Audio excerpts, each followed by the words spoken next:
नहीं छोड़ दे, मैं उधर कर लेता हूँ क्योंकि इधर अभी ठीक है मैं बताता हूँ।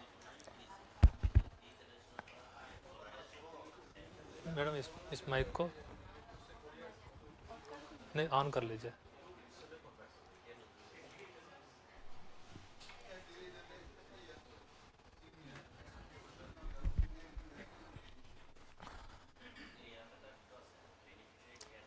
So now I will again start. So before the break we have seen these basic steps, right? So everybody clear, right?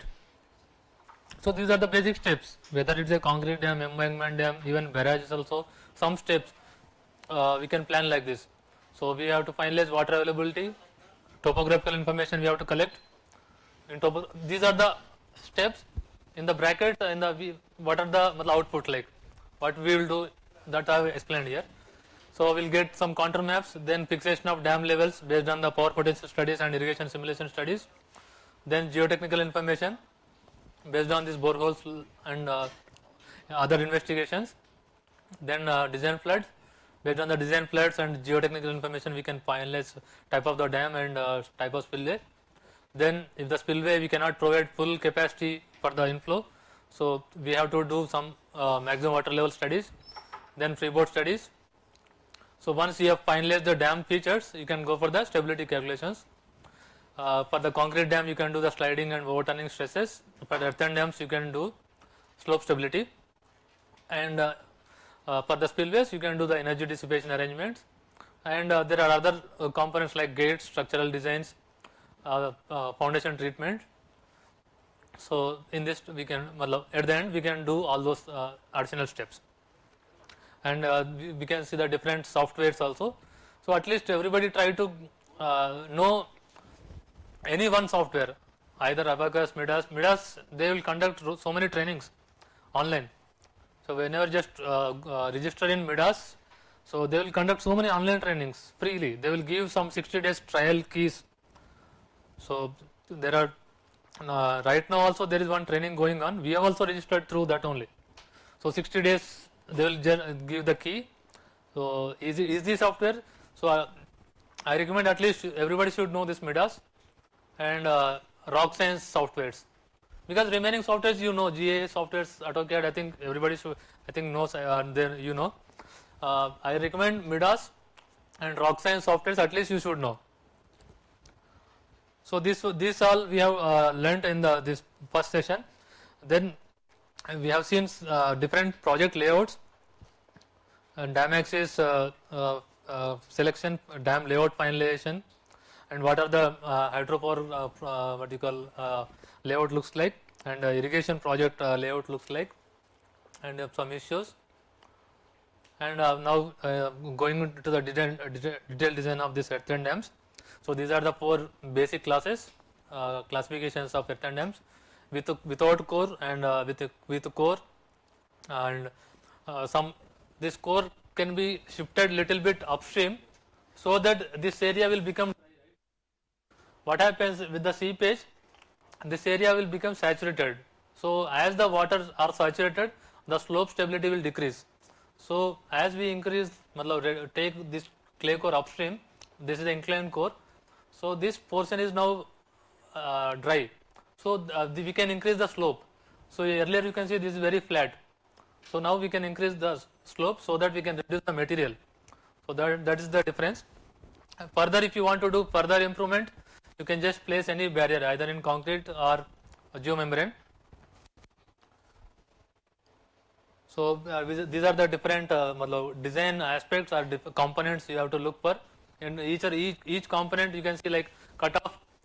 That's what I have told. Either you can go for open trench or extend up to diaphragm wall curtain, grout curtain, sheet piles, etc. That's all we have all seen in the previous session. So these were like I told, these 2 are the basic criteria. If based on the rock level, if your rock is at the shallow levels, you can either go for the positive cutoff. If that is not there, if with this arrangement it can able to solve, it's okay. Otherwise you can have complete cutoff type in the form of diaphragm walls, like in the form of diaphragm walls, complete full depth, You can see this width will be 1.2 meters, 1 meters, or you can have this grout curtains, jet grouting. Now, so whenever I mention some codes, you try to note down. This is 8826. Just try to read this full code, each word by word. 8826 and 7894. These two are very important for earthen dams. IS 8826 and IS 7894. 7894 is for stability. IS 8826 is for the general, but very useful code. So they recommend some different types of materials. Everybody knows, right? What is GC? Clay, gravel type. Yes, this is the soil classifications. So these are the different materials suitable, very suitable, and fairly suitable, poor. So these are the materials we have to avoid in this particular areas. So again, same concept like drainage system I have already explained. Like ripraps also I have just briefly explained. So you can see the riprap on upstream slopes to prevent the erosion. You can see either what is the difference between these two. You can see it is simply dumped, whereas it is properly placed. So this is hand placed riprap, whereas this is dumped riprap. So, and you can see in the downstream slope, like I told, you can see the reservoir is there, right?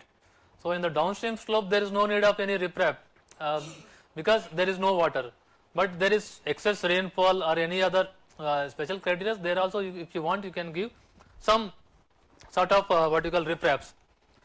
So how do we fix the riprap? Because see, you can see the thickness,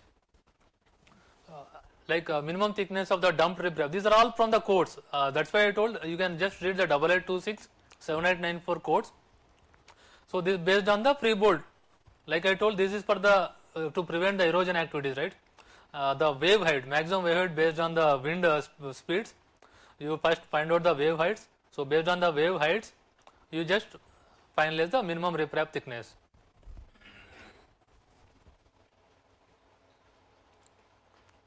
So one more important what failure generally happens in the embankment dam is either through overtopping. As soon as the water goes above the dam top, it will fail. Second thing will be the most seepage or leakage happens through these conduits through the dam body. So whenever there is a possibility of avoiding this conduits through the dam body, better avoid. Otherwise, what happens? You can see so many issues, like either the failure can initiate from the descent or from the reservoir side because of no proper compaction or proper designing of that surrounding material, etc. You can see all these case studies are because of that only. So while placing because the problem is you have to do proper compaction surrounding this vertical conduits through the dam body. So you can see some in the initial failure of you can see the wordings later on. Failure of an embankment dam in the first filling itself, because these are the weak zones. Now, like I told, these are the design steps we have already seen. So the basic difference between concrete dam and earthen dam will be the stability analysis point. So like again you can see the code IS 7894. So 7894 is completely stability analysis code. So you can see here again dependability. Like explain the meaning of dependability, right? That was the dependability for water. Here the dependability for materials. 75% dependability for borrow materials, whereas 100% dependability for foundation materials. 100% dependability means, suppose if you are having 10 values, 100% dependability means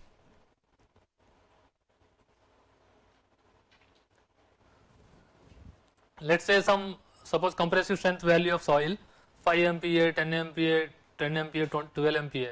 So 100% dependability means which value we have to take? The minimum value we have to take. That means that value is available, because generally what happens in earthen dam, in one classification I told, right, if the length is more than the river, let's say 1 kilometer of embankment dam, what we generally do, we do some testing here, here. We get some 4 samples. One is having 5 MPa, other is 7, one more 10 and 15. So which value we have to consider in our analysis? So 5 MPa because foundation we have to consider 100% dependability. So 100% the minimum value, because if you check 7 it is already satisfying this 5, right? If you consider 10 also it is satisfying 5. So that is the meaning of dependability. In water availability also we have to find out the dependability based on our project. Like for drinking water, like I told, we should provide water to the households on everyday basis. So that's why we are designing 100% dependability for household domestic projects, whereas for irrigation projects we design it for 75%. That means we can allow 25% failure rate. But in irrigation simulation studies, that success failure it will give. In material, when it comes to material, you have to design 100% dependability foundation materials. That is the minimum value you have to consider. And IS code recommends some tests. And one more important thing is, always when you do the stability analysis or any material testing, always do the triaxial test properties only. You all know, everybody knows triaxial test, right? There is a cell with the surrounding pressure and we will do some testing. So because some people will do like normal test in direct shear or any other test, you should always take triaxial shear test values as far as possible. So now when we do the stability analysis, actually stability analysis we do it for different cases. So for each different cases, factor of safety is given here, and this is embankment dam stability. So I already explained, we do it stability analysis for either upstream slope stability or downstream slope stability. So each slope it is given, which slope is critical, slope most likely to be critical. So that slope we have to check, and corresponding factor of safety also we have to get. So coming to the load cases, these are the different load cases. This is common in concrete dam also.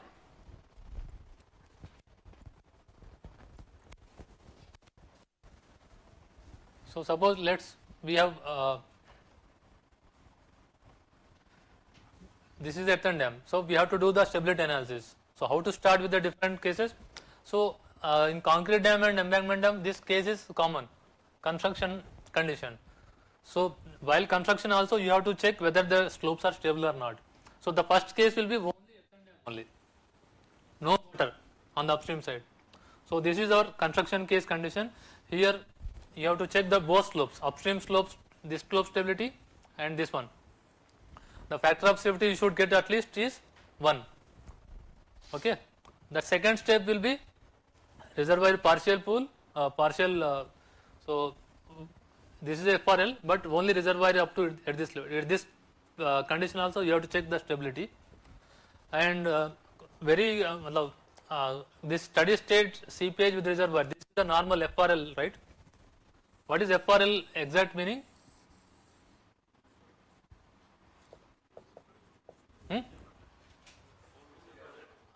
But how we have to represent in the site? The gates are closed while maintaining some particular level. So that is our almost regular type of situation, right?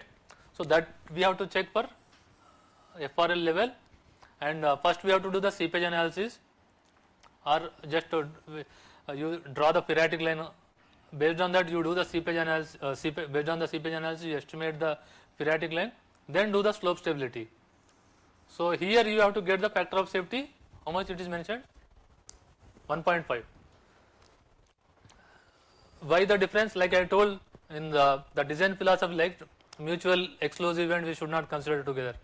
Even construction case we are considering only factor of safety 1, whereas steady state seepage we are considering 1.5, because this is more critical, right? In the construction case, even if any failure happens, we can rectify it, but after the reservoir filling we cannot, right? So that is why the factor of safety is more. And if you see the last one, earthquake condition, the factor of safety is further less, 1. Why? Because earthquake occurs very rare, so that's why the factor of safety is less. So that is the variation. So construction condition we check the factor of safety 1, and partial pool, because this is also very limited time condition 1.3. So F for L, this is regular condition. So that's why we check for 1.5 factor of safety, and earthquake condition 1. So now the method, what is the factor of safety generally in any case? What is the meaning? How do we estimate the factor of safety for anything?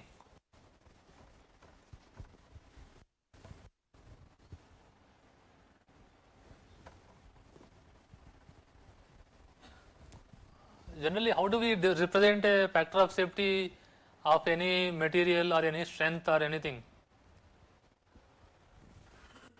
See, factor of safety is equal to what is the resisting strength?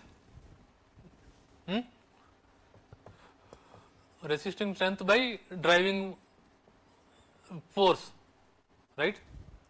How much strength is available on that particular material or on that particular object divided by driving force. So this is the general factor of safety, right? So in this slope stability, generally what is the resisting force of a soil? What is the resisting force of a soil? See, the difference between concrete dam and earthen dam is, concrete dams we call it as a gravity dams. Why? Because of its weight it is stable. This is concrete dam, because of its own weight it is stable. That is why concrete dams we call it as gravity dams. Whereas earthen dams, the stability comes from shear of the soil. So if you consider this plane, what is the shear strength of the soil? That is the resisting force, and driving force will be this weight of the soil.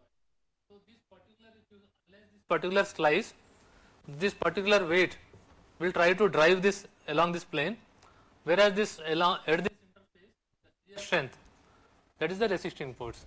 So shear strength formula we all know, C plus sigma tan phi, and the driving force is the weight in particular direction, either W sin alpha, or if you actually plot it, that is the driving force. So that is the factor of safety concept. So that's how you do the stability analysis. Earlier we used to do in the hand calculations, either in Excel or in manual also, but nowadays I told, right, everybody should know that software, minimum at least Midas, Roxanne softwares, so that will give within seconds. So this is how you do in the hand calculations. Just if you want to find out the particular circle, so you just divide it into different slices for easy convenience. So you estimate the weight and also shear strength. So you just factor of safety formula, shear strength divided by driving force, that gives the factor of safety. But problem is, there are so many methods. Actually in the initial, only this ordinary or Pellinis method or slip circle method was there, but like I said, there are always some advancements, right? Why these advancements happened actually? Because if you consider this slice, they have not considered this normal or shear force between these slices. They have just considered the weight and shear strength available here. There is no interface with next slice, that shear force between this intersection. So that was a simple classification. You can, if you see the table, interslice, normal force, shear force, whether it is considered in this method or not. So when you use this software gives all these options by which method you want to do the stability analysis. So any 2-3 methods you have to do. You should not just simply do it with the one method, at least do with the 2-3 methods. Just compare the values and minimum value you should consider. So one case study of this earthen dam. So this was in USA, like how the dam gets failed in the overtopping. So everybody knows this pumped storage project. What is pumped storage project? Pump storage. What is pump storage project? This is very what you call nowadays is coming. Any idea about pump storage project? It is coming in now in all the states because it's very what you call clean energy. Pump storage means there is a hill. So this is the lower reservoir. Okay? This is a upper reservoir. So using this water collector systems, they will just pump the water and store the water here. And whenever there is a requirement of power, they release the water using the turbines, generate the electricity. So this is the lower reservoir, this is the upper reservoir. Why we need to have these PSPs nowadays? Why we need to have pumped storage projects nowadays more? Water? No, these are just for the power only. We just pump the water to the upper reservoir and use that same water to generate. It's only circulating between these two reservoirs only. Why we need this power nowadays more? Yeah, renewable is okay, but why? Because nowadays solar is coming more, right? So solar it is increasing rapidly. So solar means in the daytime it can able to generate. So but night time, how to provide the electricity?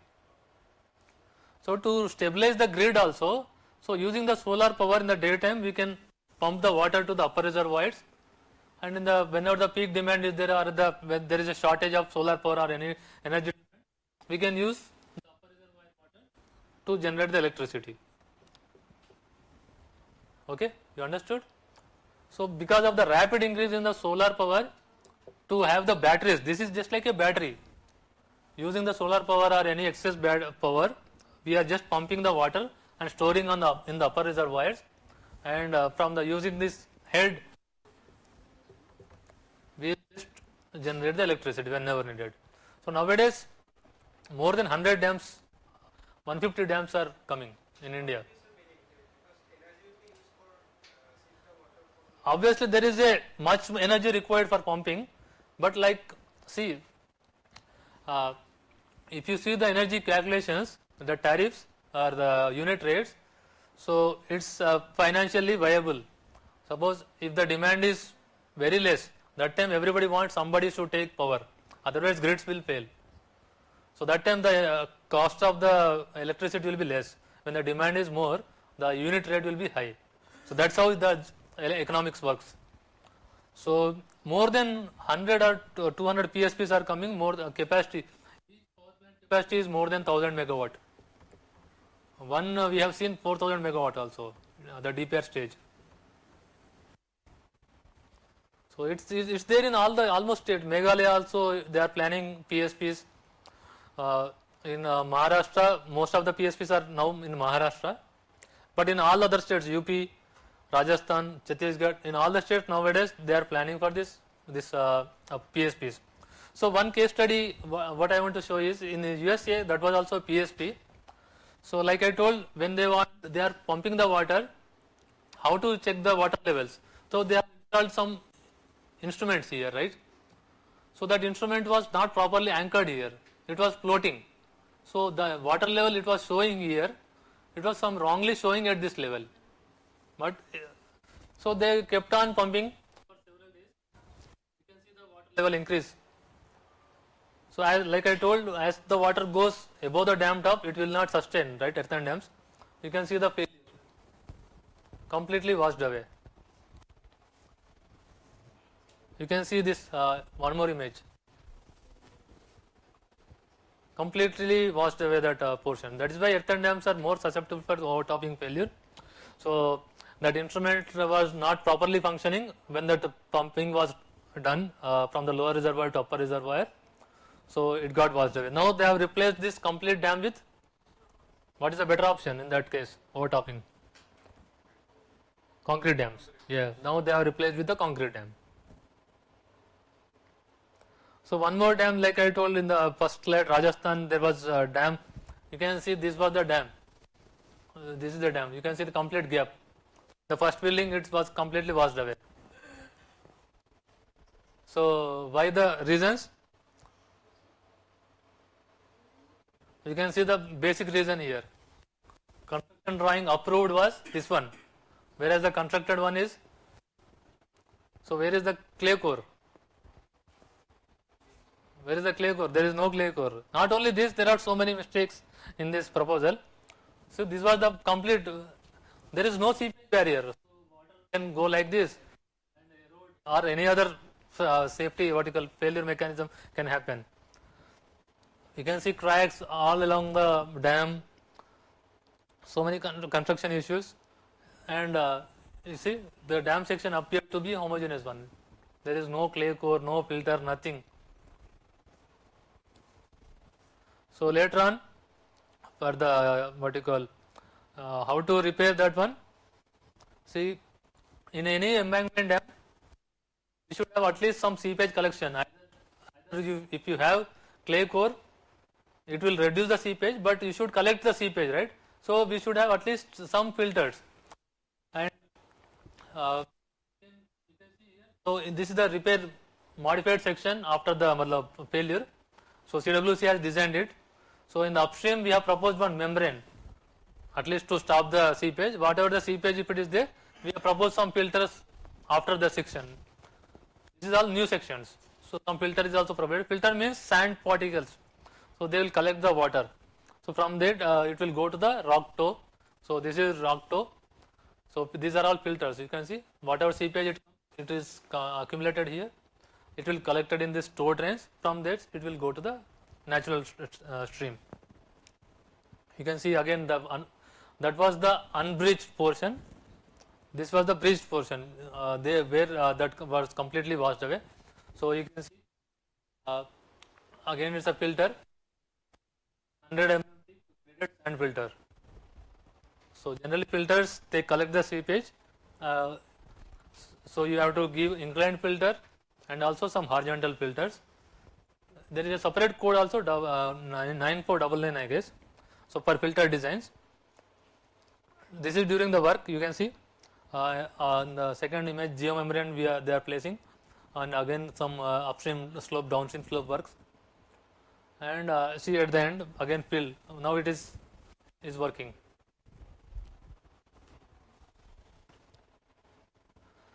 So coming to the concrete dams. So everybody clear about this PSP, right? Pump storage project. So many DPRs are coming. I think you might be requiring sometimes whenever you go to different positions, you might able to review this PSPs also. Concept is simple. Any dam, either selection of dam, type of dam is again same steps. It can be concrete dam, embankment dam. This also can be concrete or embankment dam. But the concept is circulation of water. The power is we can pump and we can store. And when we require power, we can just generate the electricity.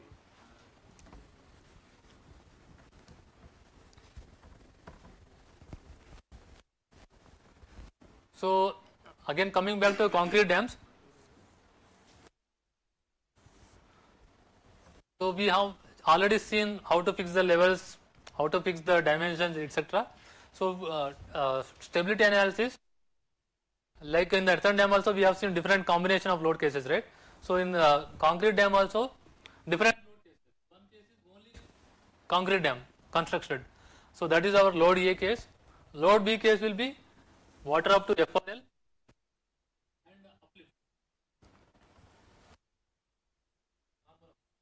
Then load combination C will be when the gates are open, the water will reach up to MWL, right? There will be some tailwater level, so there will be some increase in the uplift also. So these are the three basic cases, and just combine earthquake with that. Combination A with earthquake, combination B with earthquake, C with extreme uplift, E with extreme uplift. So what is extreme uplift? Actually this is extreme uplift or this one is extreme uplift. What is the difference between these two?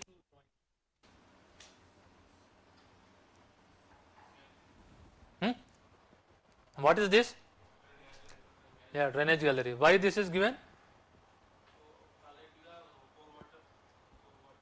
Uh,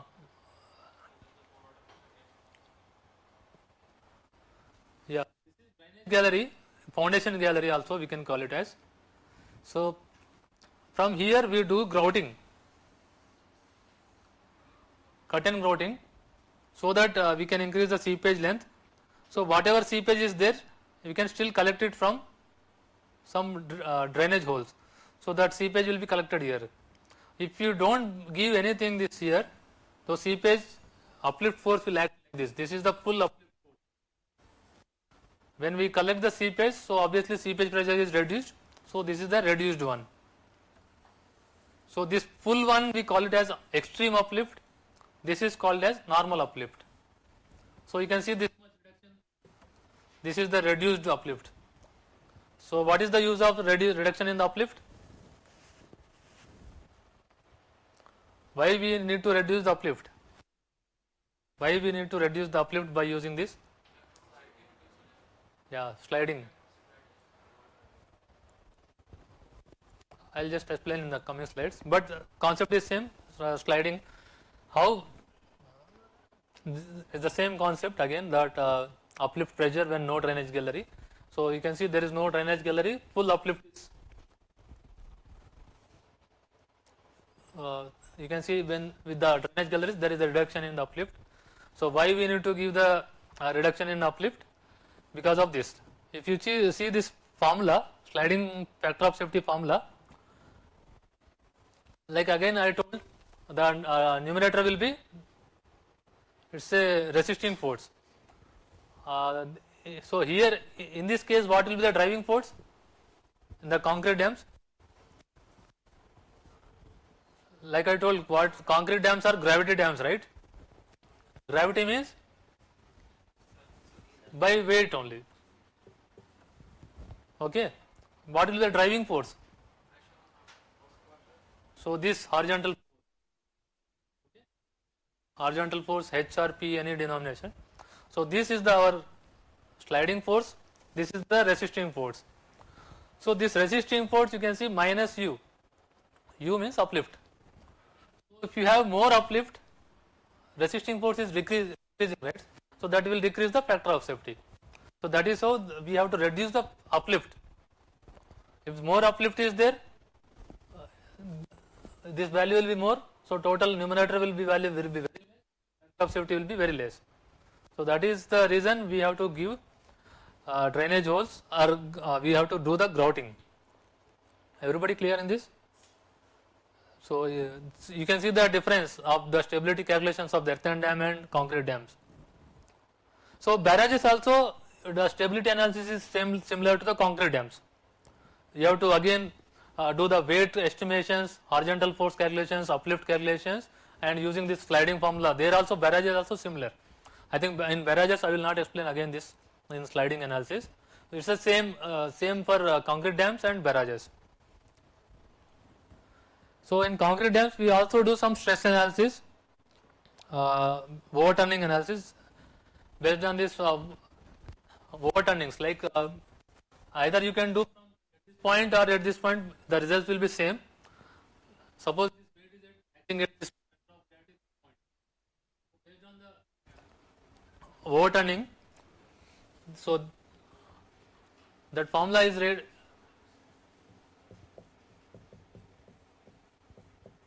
So everybody I think know this formula, right?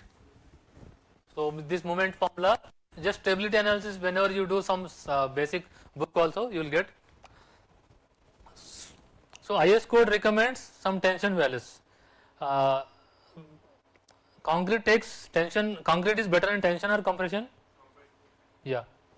So our concrete dams we should generally design for the no tension case, because like concrete cannot, we generally do not consider the tension values, but still now everybody knows, right, what is A, G. A means construction case, B means concrete dam with FRL water level, C means MWL condition, D means A with earthquake, E means B with earthquake. So now when you do the designs, everybody will denote it by ABC only. So that means you have to understand these are the different load cases. So for the different load cases, these are the permissible tensile values. You can see here why there is a maximum value in this F and G case. Why there is maximum permissible tension values in B and compared to B, because here we are not allowing any tension, but here allowing tension. Why?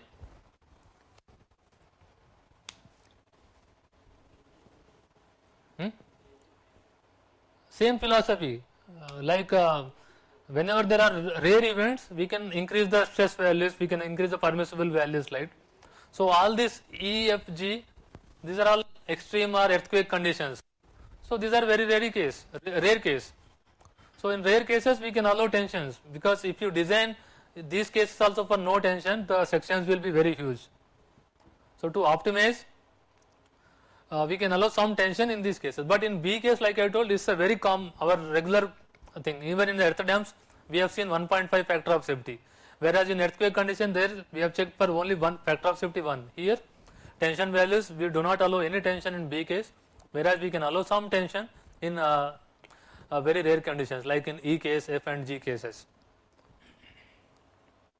So this grouting also I have explained to reduce the seepage.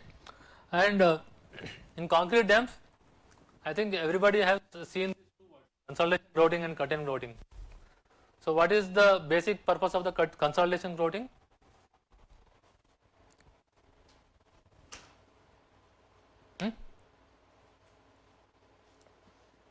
See, this is our dam, right? So obviously when you do some excavation, this top layer of this rock will be disturbed. So to improve again rock mass properties there, we have to again properly grout this area. So that is called consolidation grouting. So the limitation of consolidation grouting is the depth. You can see only top 15 to 10, 5 to 15 meters, to make it a proper uniform type kind of rock. Whereas cut and grouting, it goes up to the full height of the dam. Suppose if the dam is 100 meters, generally we recommend 2/3 of the height. So 60 meters of the depth we have to do the cut and grouting to reduce the seepage, to reduce the uplift pressures. If the uplift pressures are not reduced, you will again increase the uplift, that means the factor of safety will reduce. So that is the difference between this consolidation grouting and cut and grouting. So consolidation grouting is only to improve the soil, rock properties in the top layers 5 to 15 meters, because rock is generally not an intact one thing. There will be so many joints, so much of disturbance. So to improve the interface properties here, we do the consolidation grouting, and to reduce the seepage we do the cut and grouting. So there are some patterns. There again some IS codes are there for groutings. How much pressure? Because in some particular rocks you cannot do the grouting with high pressures. If you do with high pressure, the joints again will get disturbed. That will create more problem. So there is a pressure limitations, depth limitations, patterns. Everything these all are fixed by geologists, local geologists or site geologists. IS codes are also there for the pressure, how to check the pressures and patterns. Based on the site geology, we can select patterns. So that was related to concrete and earthen dams. So now we'll move to the barrages and weirs. So you can see this concept. What is the basic difference between these two layouts?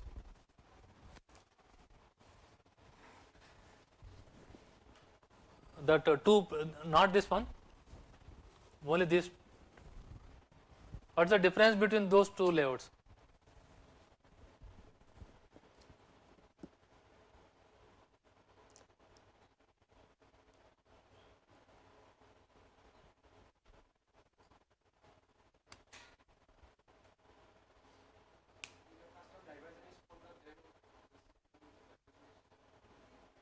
Yeah.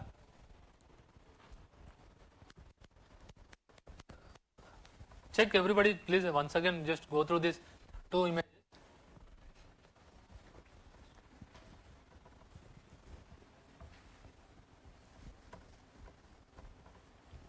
So here you can see uh, from the dam itself you can able to take these canals, so it's okay. But some places like dams generally 30-40 meters height. So suddenly taking these canals from that places, sometimes topography will not allow. So there we will be having some type of regulating kind of weir just at the downstream of the dams. So we will be having small barrages or weirs, pickup weir, we call it as pickup weir.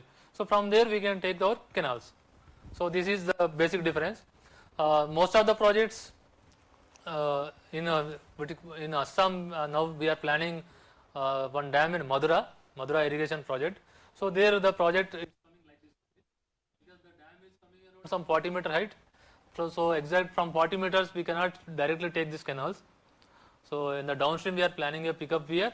From the pickup weir we are taking canals as per the requirement, whether it should be on the right bank or left bank as per the command requirements. So how do you design the canals? You should design from the from the diversion to field or field to, yeah, we have to estimate the losses from the bottom point, but the farthest point or the highest point of the field. First you have to estimate the highest point of the command. So from that highest point you have to estimate losses and the discharge accordingly, and you have to reach up to the this our structure. From there we can finalize our MDDL and all the levels. So these are the two images. So the left one will be the weir. This is the barrage. So you can see the difference clearly. In the weirs, these are all again like old concept, but nowadays we are completely going with this barrage concept. So in the weirs earlier, they just, because we wanted some water for the, by creating permanent structure, permanent barrier, and whenever required we can have some falling shutters without any small gates, small wooden shutters. These are all 2 meters or less than 1 meter, so that we can store 1 meter water here. So like that. Problem is with this, there is no proper operation, there will be always siltation problems here. So the improvement will be without raising any barrier here. So in the barrages you can see slight increase in the barrier and with the gates. So these gates are nowadays going up to the very high heights, like you can see radial gate maximum size 12 meters. Earlier the limitation only 2 meters or 1 meter, but you can see the now latest barrages 12 meters, now 15 meter high gates are also there. So whenever water is required for the storage, we just close and all the storage or whatever is there behind the gate only. In the monsoon we will just keep simply open these gates, so it will be like a natural condition. So that's how barrages are different from the dams. So there are again so many kinds of weirs. These are all these are KT weir type weirs in Maharashtra especially. So there you can see this is the permanent barrier. From this they will just have this wooden vertical shutters. So whenever required they will just place it in the grooves. These are all very limited in height, 1 or 2 meters only. So this is the major layout of the barrage, major different components of the barrage. So here you can see, so this is the upstream side flow direction. So these are all different bays, like I told, for flood passing we have to provide the spillway base. So you see here off-taking canal. So generally in the off-taking canal, even in the hydropower also, wherever there is intake is there, HRT is there. So at that area we should generally have sediment free area. So you can this small this thing, right? These are all under sluice portions. Under sluice means the level see, this is the normal level of this raft, right? Barrage raft. In the under sluice, it will be very less than this level, so that whatever sediment is there, it will go in that under sluice. So generally, we keep very close these under sluices to the our regulators. So these are all under sluices, so that any sediment is there, it can go through this under sluices. You can see again one more regulator and canals. So here also sluices are there. So in the abutments, what is important to see is this flare wall, because you can see in the plan from here some guide bunds come, right. So if you see in the plan, guide bunds means like just like again the embankment type. So the slope will be 3:1. Just at this place it's a barrage. Barrage will be like completes. So the variation, the connection from this point to that point, so it will be like gradually varying type in the length. This is a plan, this is the section. So that is how you design the flare wall, same with the different slopes. And the important thing is to see the different protections on the upstream side and downstream side. First protection, the CC blocks, concrete blocks, and after that you can see loose stone protections. Same downstream side also, CC blocks and loose stone protection.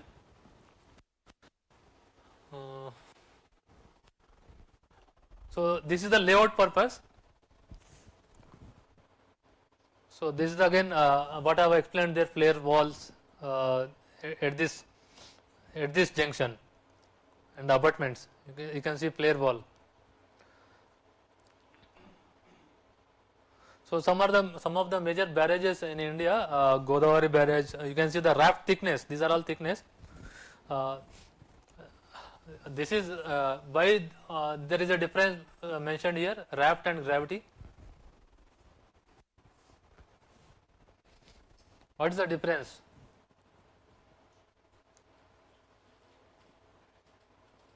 Why there is a special difference I mentioned here? Because whatever I mentioned, see, remaining all study purpose. If you take this code 6966, I guess.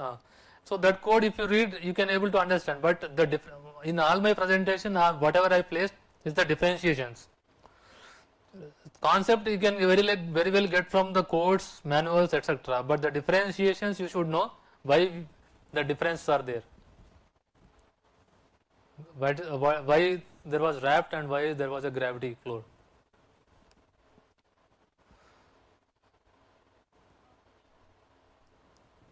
So see, whenever there is soil, because there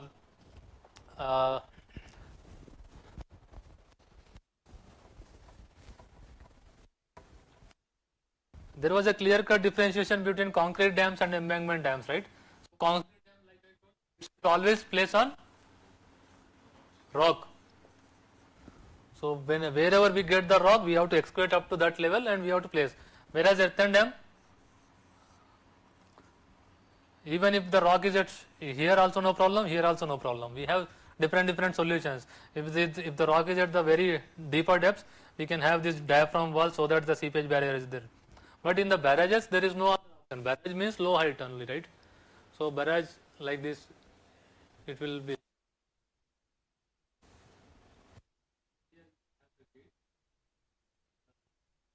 You have the pier, okay. So these are the cutoff walls, upstream cutoff wall, downstream cutoff wall. So first you tell why barrages are called as a floating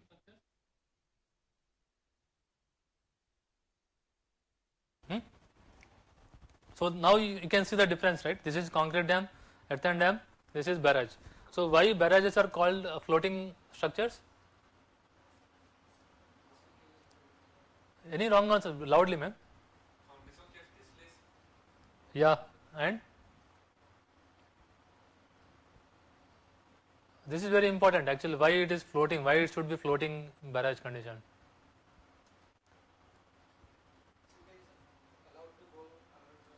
Yeah. So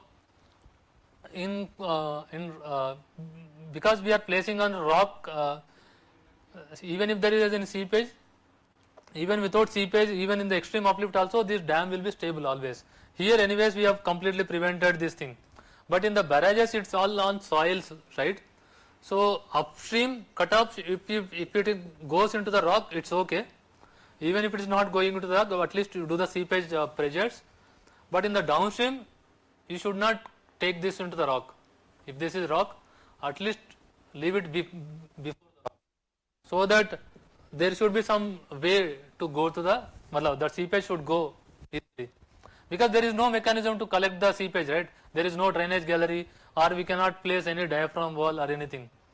So that seepage always should have some path, if there is any excess seepage or any path, even after providing these cutoff walls. If you completely block this area, so that there is so much of uplift. Here concrete dam, there is enough weight to resist it, but here there is no weight.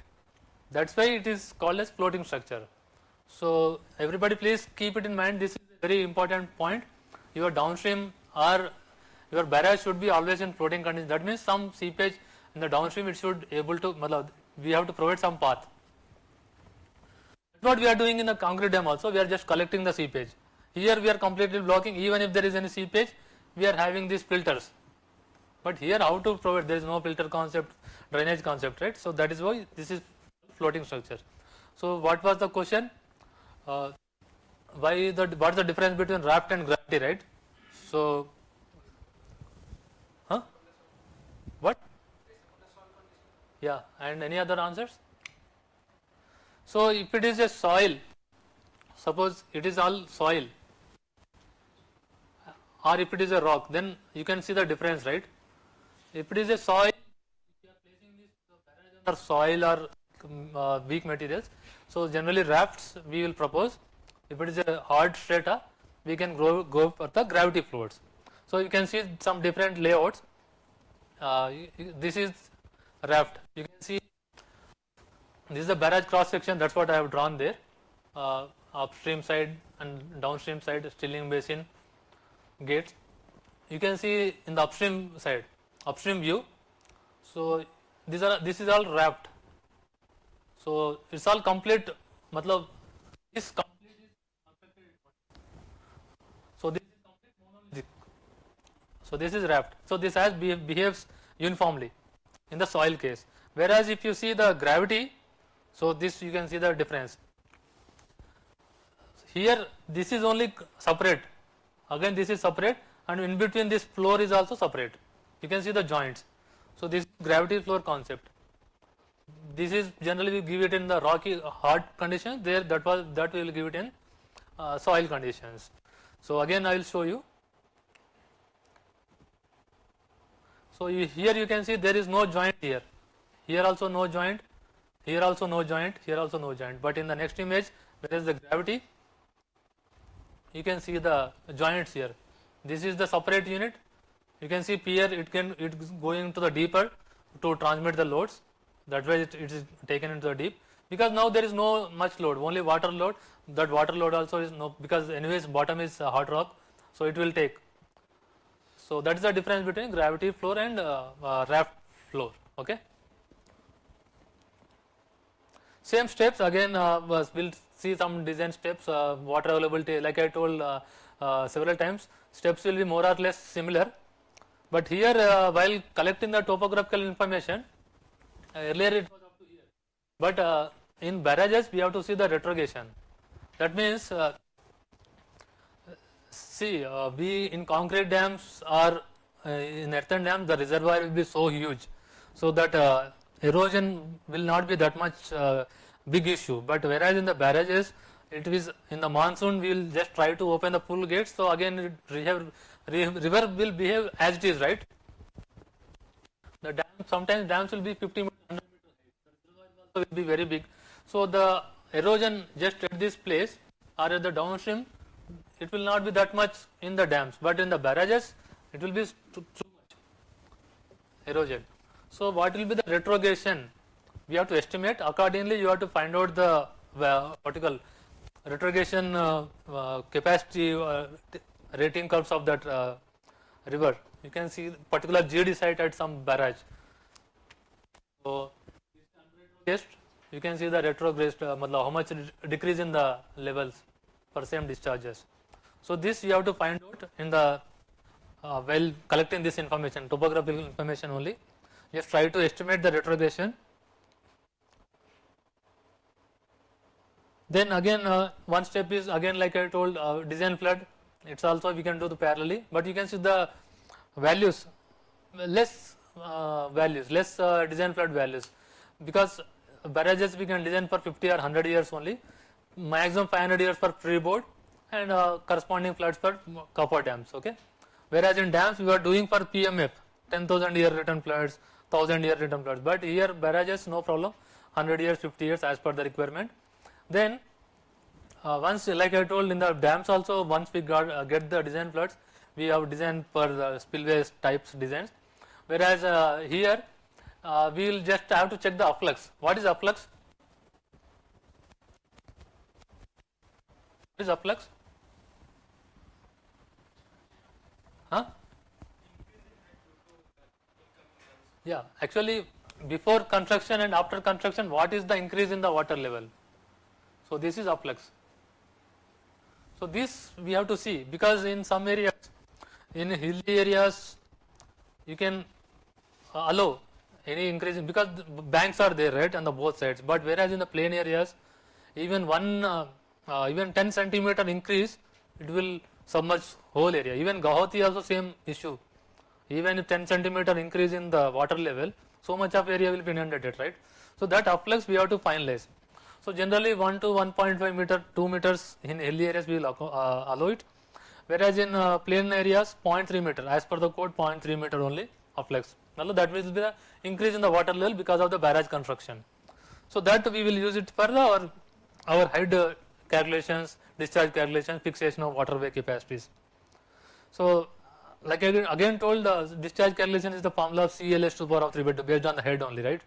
So that we know the maximum afflux, we know the crest level, CLS to the power 3/2. So using this you can see the formula, just sample formulas. So this is from the code only. You can see the formula CLS to the power 3/2, H is the head. So here the difference, basic difference is from the dam.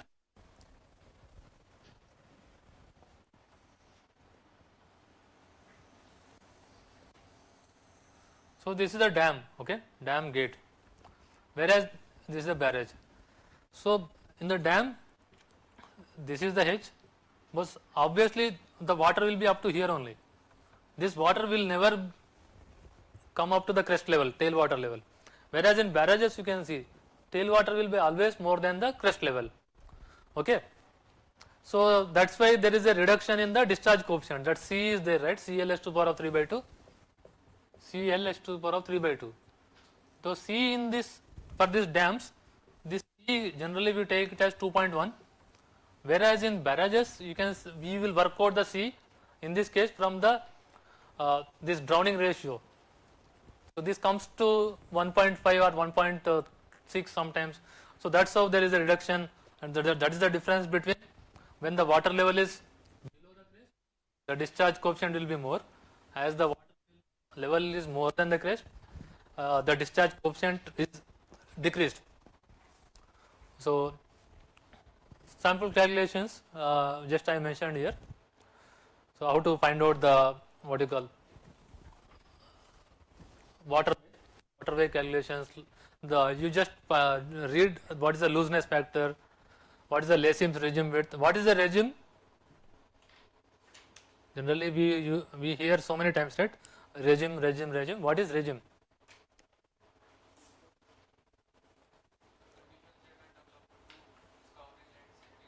Yeah, that's stabilized. Covering and siltation, it's all stabilized condition. What is the stabilized condition of the river or channel? You can see in this these are the calculations. Afflux assumed and afflux to HFL, what will be the HFL. So once you get this HFL value based on the afflux assumption, so H like that from H we have to use this formula. The drowning ratio you can see 1.7 in this case, but whereas in concrete dams it will comes to 2.1 to 2.2 because this water level is above the crest level. If it is water level is below the crest level, again there also we can take 2.1 like that, but in barrages, like I told, we generally place these barrages as close to the river bed. So once the upflux discharge calculations are over, then we will know the height of the barrages. So accordingly we can plan our geotechnical information, whatever I have explained in that thing. Then we will go for the thickness of this rafts. That will be based on this uplift. So everybody knows this coast laws theory, right? So just for your exercise, just go through this coast laws theory. That means nothing. So coast law has developed some formulas based on this cutoff. When the cutoff is at different places, when the thickness and what will be the pressure, what will be the pressure at these points E, D, C, etc. at these places, what will be the uplift values, and some corrections also he has proposed, because sometimes there are two piles, sometimes there will be one more intermediate piles, so the sloping everything. So coast laws theory, please try to go through, and using these graphs you can see the graphs. So using these graphs everything is clearly mentioned. So you have to estimate lambda. Lambda is for different case it's 1 plus root over plus alpha is equal to b by d. So it's all straightforward calculation, there is nothing much more to explain here. So based on coast laws theory, in this step you just find out the uplift pressures at different locations. That uplift will be useful to find out the thickness on other calculations like floor levels. Then energy dissipation. So obviously in barrages, what kind of energy dissipation will come? Bucket type or stilling basin? In barrages, bucket type or stilling basin type? Barrages. Wrong answers also, please. Wrong answers also tell. Like I told, this is all learning purpose only, right? What is the difference between bucket type and stilling basin type? In bucket type, water is just flowing like ski jump. It will go and hit at some place. Whereas in stilling basin, based on the hydraulic jump. So in barrages, hydraulic jump will happen or ski jump will happen? Hydraulic jump. Yes. You can see the three images I have in the board I have shown. So that stilling basin I have clearly mentioned, right? That extended portion. That portion, that hydraulic jump will lag. So that means there will be some initial y1, y2. Everybody, I think you should know y1, y2, critical depth. So all those same calculations, nothing new in this energy dissipation. So we will find out floor levels, uplift pressures, energy dissipations, and in the layout I have shown, right, divide walls, if there is a requirement of divide walls, and exit gradient. One crucial is the exit gradients. So you can see the formula. So we have to estimate this exit gradient, and for each different for single type of soils, coarse and fine sands, these are the safe exit gradients. As the weight is more, we can have a little factor of safety, but if it is very fine, we have to have more factor of safety. So you can use this formula and estimate the safe exit gradient. Safe exit gradient means at the end of this stilling basin are there.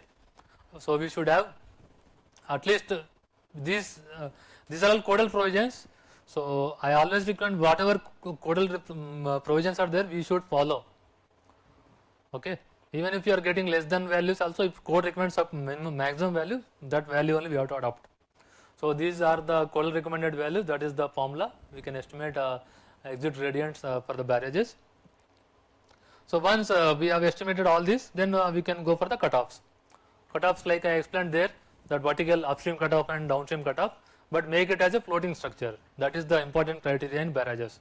Don't completely close both, don't make it as a closed structures, otherwise the uplift will come and barrage will be in danger. So again, how to estimate these cutoffs? Based on the scour depth.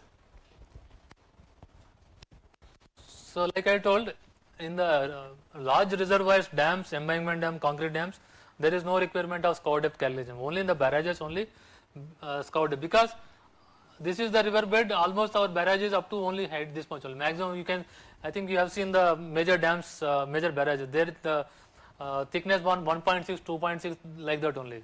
Maximum 5 meters. So obviously there will be some scouring happens here, here scouring. Matlab, this material will go away like this. So that depth we have to first estimate the scour depth. Then based on the scour depth we have to give the upstream cutoff depth. That this depth will at least go to 1.1 times. In the downstream side it's go to 1.25 times from the water level. Okay, the tailwater level or from the upstream water level. So that's how you have to finalize the depth of the cutoffs.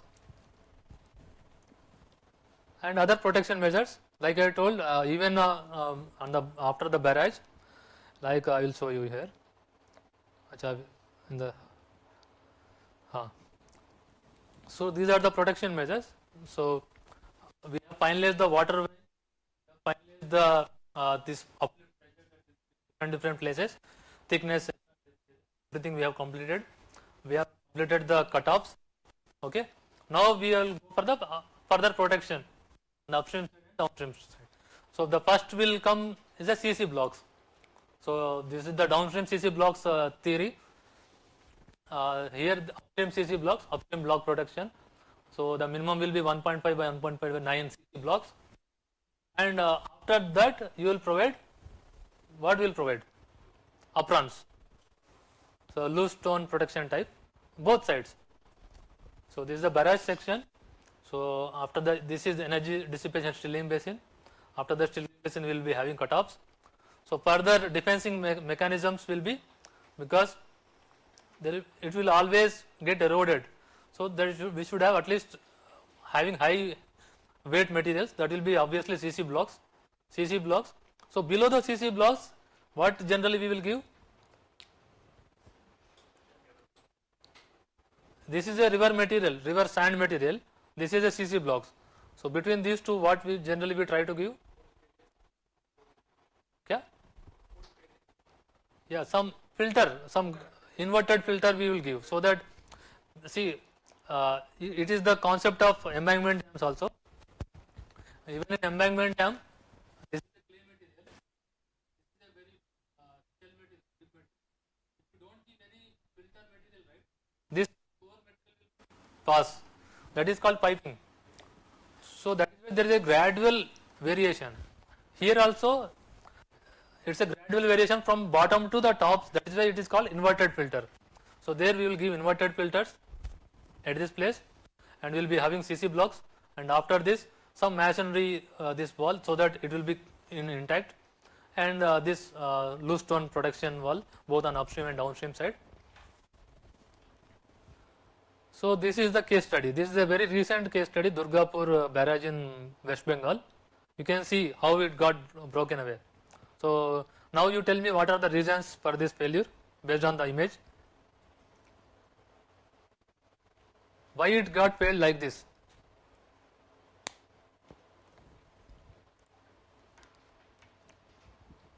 Huh? Almost we have come to the end. So just now you should tell answers.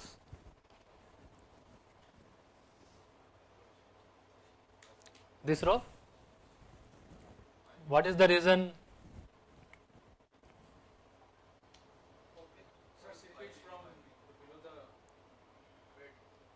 Okay. And middle row, these two rows. You told seepage. Last row. Concrete.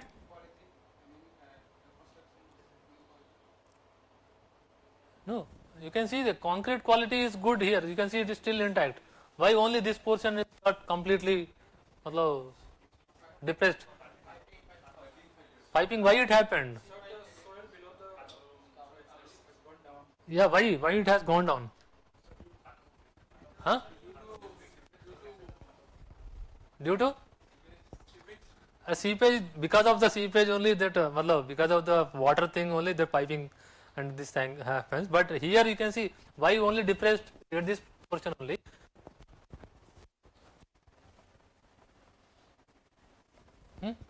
Why the cracking happened here only? You can see the cracking here only, no? Why it only completely? Huh? You can see here. These are the cutoffs. These are the steel, downstream cutoffs.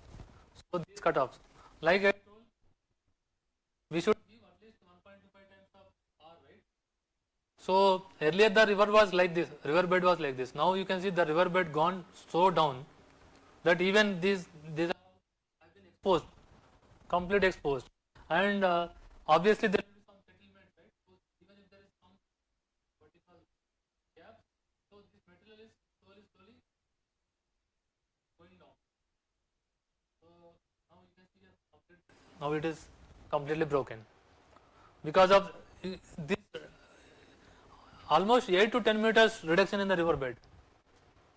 You can see this complete sheet piles. Why still it is standing? Because they have provided intermediate pipe. At least the piping is there. The piping means carrying of fine material from here to this fine material like this. But here that is not happening, at least. That is why it is still there standing like that. If it is this intermediate pile is not there, obviously this will propagate up to here. Complete barrage will collapse. So the exposure of this downstream sheet piles because of the reduction in the river bed. Slowly that river bed got decreased by 8 meters like that. Complete barrage that it throughout the length, you can see like this. So that is how barrage you have to barrage is mostly we have to check in the floating condition, cutoffs. These are all critical things compared to the dams. See, that's what piles, sheet piles, cutoff walls in the form of sheet piles we give either Z type or U type. So after seeing this project, now we should always try to give some at least intermediate pile, so that even in this any problem happens here, at least we can able to save the main structure. So there, see, that was almost like some 70 years completed barrage. So there they have given intermediate pile. That is why still it was there that day when we visited there. But nowadays, I think there are so many barrage failures. There we are just giving upstream cutoff wall and downstream cutoff wall. There is no intermediate cutoff wall. So that is why there is so many barrages still failing. New barrages are failing. So just try to focus on this aspect also. So that's it. We can take any doubts if you have.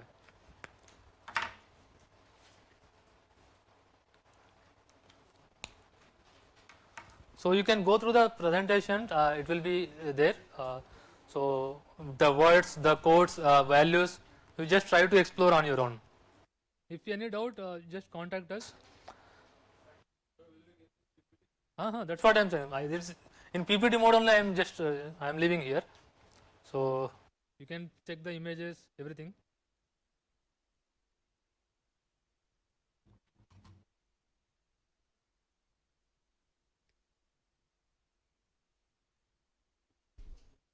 So hope at least you should able to now know the difference between all the three things, major things: concrete dam, embankment dam, and barrages.